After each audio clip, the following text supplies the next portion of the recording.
It is very common when texting with a dismissive avoidant and really getting to know them to feel completely confused by the patterns through which they text and by what they actually mean when they are texting. So in today's video, we're going to break down some of the most common texting patterns and what a dismissive avoidant actually means when they say these things. And my hope for you is that this gives you a guide for all interactions going forward to make what's confusing really simple and easy so you can keep building a connection if it suits you and is healthy.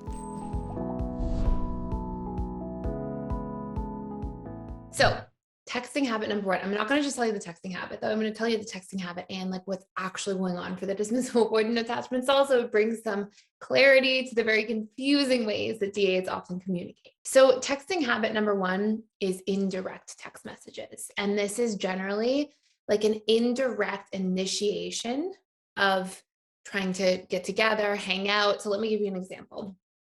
I had a client once who was getting to know somebody that they were sort of seeing and dating, and they had hung out like one or two times. And they said that they reached out to this person and they both liked playing tennis. And they said, and this was like in session with me, like in the client session that they were describing this to me. And they said, oh, I'm working on being more vulnerable. I initiated spending time with this person this week, but she kind of responded in a way that didn't like decide she really wanted to hang out. So I decided, okay, well, then she's not interested. I'm not going to bother engaging further in this relationship. Like, I'm just going to cut it off. And I was like, oh, well, what was the text you sent? And this person who was my client said, I sent her this. And it was a picture of tennis balls. And I was kind of surprised. Like, I was like, wait, wait, did you say anything else? Like, what else is going on? And he said, oh no, but like, it's pretty obvious. Like, I was sending the tennis balls, like to say, like, let's play tennis. Do you want to play tennis? And the person responded back that he was texting with and said, oh, exciting, or something along those lines. And I was explaining to this dismissive avoidant client, like, well, you don't know that she's not interested. That would be a really confusing text message to receive because I wouldn't know what you were trying to say. And he couldn't get over for like quite some time, like 10, 15 minutes of discussion, that it was so obvious. Like, of course, he was trying to ask her if she wanted to play tennis. And I was like, but when? Like tonight? Like at the time you sent the message, or on the weekend? Like what? And so it was sort of this endearing moment as he started to realize his own patterns of like being indirect. And so I asked him quite a bit about it. And I've had many, many conversations with DA clients over the years about these things. And it usually kind of resorts back down to the same kinds of themes, but I'll unpack this theme for you with this specific client who said, well, I didn't want to be too vulnerable and ask too directly, I guess, because I didn't really want to feel rejected if she didn't want to. And I also wanted to play, but didn't want to play enough where I was going to just like ask directly. So it was me just sort of putting my feelers out there to sort of see. And then if she said she was ready to play, I wasn't already committed to a time and date and location. And so I had more flexibility in what I actually wanted to do. So that is generally why DAs under number one will send those indirect texts. They often follow that sort of train of thought. In many conversations I've had, it's the same sort of themes. I sort of want to reach out. I sort of don't know if I want to go out of my way and out of my comfort zone to go spend time with this person. So I'll just sort of like put a feeler out there and see if they're interested. And if they're not, that's okay. And also I don't have to feel vulnerable sending that text either, right? So that's pattern number one. Pattern number two, last minute texts that are more direct to hang out, but when the person has already missed the boat. Okay. So an example of this would be you have plans with Bob on Friday evening and you made them on your last date on Tuesday. And Friday comes and you haven't heard from Bob throughout the week.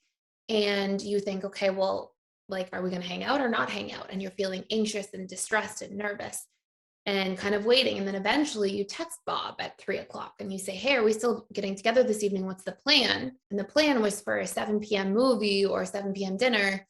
And at 6:55, Bob says, hey, yeah, I'd love to still hang out tonight.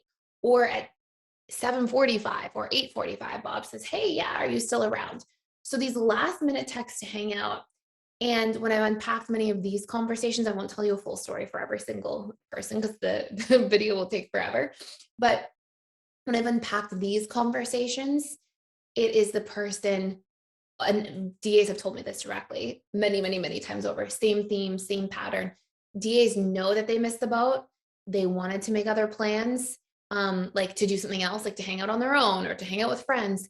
And they intentionally waited for the time to go by because they didn't want to commit to plans with that person. And then they knew it was too late. So they reached out because they were trying to avoid conflict or hurting the other person's feelings.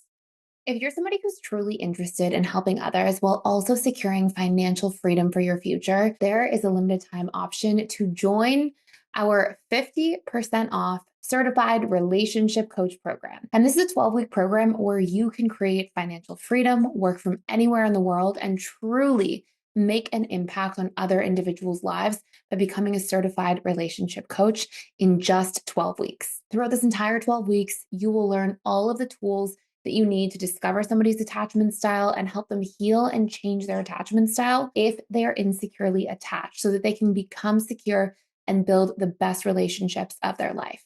On top of that, you'll learn all about the subconscious mind and how to actually rewire our painful limiting beliefs, our painful behavioral patterns, and help your clients learn their relationship needs, as well as the needs of their loved ones. You'll also learn how to build a thriving coaching practice and set yourself up for long-term success. You'll learn all of the business tips and tools you need to build funnels, leverage marketing strategies, and really thrive in the marketplace. Even if you have absolutely no coaching experience, this certification will give you everything you need starting from scratch to become a thriving relationship coach. You can find more using the link down below. And I would say hurting the other person's feelings isn't like, oh, I'm feeling so sad for them and like so empathetic towards them necessarily, although DAs can be very empathetic. It's just not very much expressed. But it's more like I didn't want to have a big fight. Like I didn't want to have a big conflict or a big problem. I didn't really want them to have to react. So I said, oh yeah, I'm still excited to hang out, but I knew it was too late. And if I'm really honest, I knew it was too late. And I just thought that was kind of like, oh, I can put it out there then, not seem like I forgot, kind of keep the window open with this person or the door open with this person, and not seem like I'm a huge jerk either. And this generally is one of the big reasons and through conversations. And it doesn't mean that the dismissive avoidance like super uninterested in the person, but it does mean that they're not interested enough to like make a true effort. Sometimes it is because like they're just not in a really good space personally, like they're emotionally dysregulated or they're burned out. DAs burn out very easily. They're almost kind of like in their own state of burnout emotionally a lot of the time because that emotional bandwidth is like so shrunken. And they're also spending a lot of time generally in sympathetic nervous system mode on a very subtle level. But it generally means like I find if you're on the receiving end of this, even if a DA like has good intentions, they're just not really sure where they stand. It's really important if you're on the receiving end of that to go by like behaviors. Like when you're dating somebody, I mean, we have lots of videos about this on this channel, but to go by the person's behaviors, not what they say they want to do, but do people show up or not? And that's a big theme that we should all be vetting for during the dating process. Number 3, indirect canceling on plans. Sorry, I've had so many conversations over the years and I don't mean to laugh, but I find that like there's this endearing element of DAs, although it can be honestly really quite painful to be on the receiving end of for people. But it's like a little kid sometimes, you know, like they don't want to rock the boat, they don't want to have problems. So indirect cancellation. So what would be an example of this? Let's say that you have plans with Bob and you are supposed to, let's say the same theme, 7 p.m. dinner with Bob. Haven't really chatted with Bob so much recently. And then you text Bob, hey, are we still going to hang out this evening? And Bob says, hey, I'm tired, right?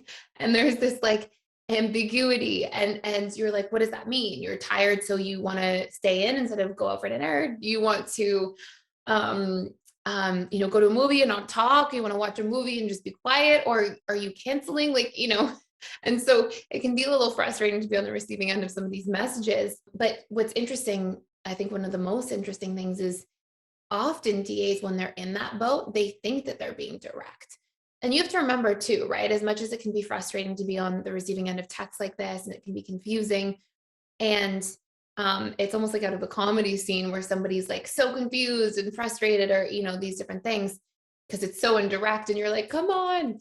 But at the end of the day, like number one, it's painful to be on the end of that. And same thing, go by somebody's behaviors. Like if somebody's not showing up, don't have to continue to date them. And number two, it doesn't mean be cruel to the person in that boat. It means have compassion, because generally this is how DAs were communicated to their entire lives as children. Like this is the type of modeling they had, was like indirect communication from parents or caregivers.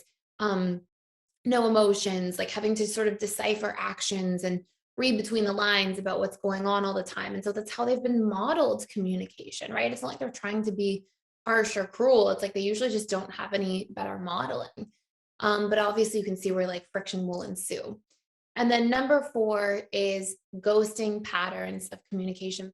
Okay, so I want to share something super exciting with you, which is that we are doing a full 7-day free trial to PDS. But also along with that, if you sign up for the trial, you can even cancel before day 7 and you get free access for life. In other words, you get to keep our attachment styles and sex course. This course goes into all the patterns and themes around each attachment style and intimacy, their fears, their triggers, what's important to them, what they're looking for. And this is more than a $200 value you get to keep for free for life just by checking out our 7-day free trial. Check out the link below if you don't want to miss it. We are only doing this for this month and this month only. So the ghosting patterns, DAs ghost when they don't know how to respond, don't have enough interest to follow through appropriately compared to how much guilt or how many fears they're experiencing. So if a DA is in a position where they are like, they're interested in somebody, but they're in like their feelings minus their fears, they're afraid of committing, they don't want to take things too seriously, they can ghost for like 2 or 3 days at a time on text. Another reason this happens is that DAs are trying to slow how fast the relationship is moving. Sometimes they'll be really interested in somebody in a relationship, but then if that person jumps right in head first and is like, let's be together, or is at least like conversating about that, and the DA is not ready, that's their way of slowing the pace of a relationship. Sometimes it's like they're trying to like drag it backwards a little bit by taking space between communication and not talking as much. And often in cases too, like, so we can have a DA that's not really that interested, so there's no momentum, right? So they kind of ghost for a few days at a time, or at least their feelings minus their fears are not, the feelings aren't outweighing their fears by a lot.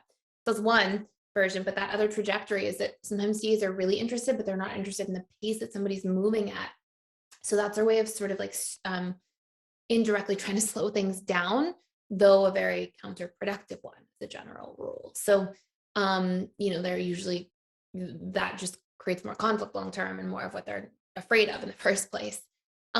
So it can also happen. The very last reason it can happen is if a DA is having a vulnerability hangover, they opened up too much too quickly, then they feel kind of ashamed. They can kind of ghost or go offline for a few days at a time in that case as well. And I mean ghosting patterns. So like periods of time where they ghost, but they come back, not like somebody actually ghosting. Obviously that can be a text message pattern as well, but that's because they're trying to end the relationship at that point. So I hope this makes sense. I thought this was a fun video to put together. Let me know questions you have in the comments below. Check out those communication courses for free for 7 days if you want to learn how to address these things, if you're on the receiving end of them, or how to appropriately tell somebody that you're not interested or that you have to cancel plans and you just need some support and modeling in that scripts, the communication scripts course in there as well. So thank you for watching. Thank you for being here. Please like, share, and subscribe if you haven't already, and I will see you in the next video.